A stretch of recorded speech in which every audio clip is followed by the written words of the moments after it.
Hitler is dead. With the war over, the alliance of convenience between the Western democracies and the communist nations has ended. Germany is split into two. West Germany is occupied by the Western democracies, East Germany is occupied by the Soviet Union. This has set the stage for NATO and the Warsaw Pact in plain English. NATO stands for North Atlantic Treaty Organization. It was originally formed by 12 countries: the United States, the United Kingdom, Portugal, Belgium, Canada, Denmark, France, Iceland, Italy, Luxembourg, the Netherlands, and Norway.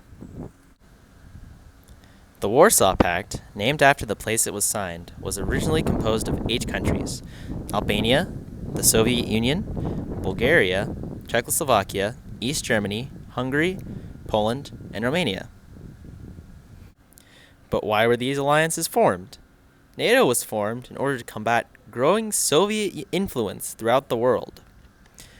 Originally, the United States was against such an agreement, but were eventually swayed by the promise of profitable trade. The Warsaw Pact was formed in response to NATO, but was prompted by West Germany's admittance into the alliance.